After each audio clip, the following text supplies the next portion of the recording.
ఇక ఢిల్లీలో బిజీగా గడుపుతున్నారు సీఎం రేవంత్. కేంద్ర మంత్రులతో వరుస భేటీల తర్వాత కాంగ్రెస్ అగ్రనేత రాహుల్ గాంధీతో సమావేశమయ్యారు. ఇక తెలంగాణలో అమలు చేస్తున్న మహిళలకు ఫ్రీ బస్సు, 10 లక్షల రాజు ఆరోగ్యశ్రీ, గ్యాస్ సబ్సిడీ, ఉచిత కరెంట్, రైతు రుణమాఫీ తదితర అంశాలపై చర్చించారు. ఇక కొత్త పీసీసీ కేబినెట్ విస్తరణ అంశాలు చర్చకు వచ్చాయి. ఈ భేటీలో సీఎం రేవంత్ తో పాటు డిప్యూటీ సీఎం భట్టి, మంత్రి ఉత్తమ్లు ఉన్నారు.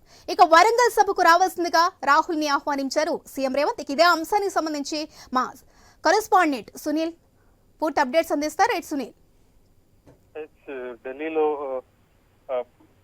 కాంగ్రెస్ అగ్రనేత రాహుల్ గాంధీని కలిశారు సీఎం రేవంత్ రెడ్డి. ఆయనతో పాటు డిప్యూటీ సీఎం భట్టి విక్రమార్క, మంత్రి ఉత్తమ్ కుమార్ రెడ్డి కూడా ఉన్నారు. ఈ రోజు ఉదయం పెట్రోలియం శాఖ మంత్రిని కలిశారు. అంతకంటే ముందు జాతీయ ప్రధాన కార్యదర్శి ప్రియాంక గాంధీని కలిసి రాష్ట్రంలో ఉన్నటువంటి తాజా రాజకీయ పరిస్థితులన్నింటినీ వివరించారు. తర్వాత కేంద్ర మంత్రులను కలిశారు.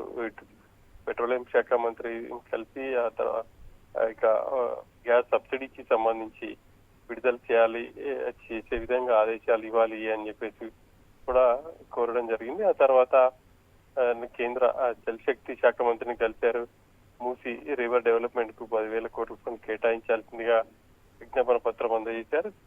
సాయంత్రం రాహుల్ గాంధీని కలిశారు. రాహుల్ ని కలిసి ఎన్నికల ముందు ప్రజలకి ఇచ్చినటువంటి 6 గ్యారంటీల్లో భాగంగా అమలవుతున్నటువంటి స్కీమ్లను వివరించారు. ప్రధానంగా మహిళలకు ఫ్రీ బస్ కావచ్చు, ఆ తర్వాత 500 రూపాయలకు గ్యాస్ కనెక్షన్, ఇక తాజాగా రైతు రుణమాఫీ, ఈ అంశాలన్నింటినీ వివరించారు.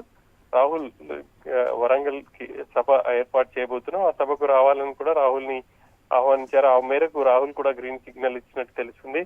ఇక వరంగల్ సభకు సంబంధించి డేట్లు కూడా త్వరలోనే కన్ఫర్మ్ చేయబోతున్నారు. ఆ సభకు రైతు కృతజ్ఞత సభగా రాహుల్ కి ఆహ్వానించి పెద్ద ఎత్తున రాహుల్ గాంధీకి సన్మానం చేయాలని చెప్పేసి కూడా కాంగ్రెస్ నేతలు భావిస్తున్నారు. ఆ మేరకు డేట్ కూడా ఫిక్స్ చేసి ఈ నెల చివరి వరకు అని అనుకుంటున్నారు. కానీ అసెంబ్లీ సమావేశాలు ఉన్నాయి కాబట్టి వచ్చే నెల మొదటి వారంలో వరంగల్ సభ నిర్వహించే అవకాశం ఉంటుంది.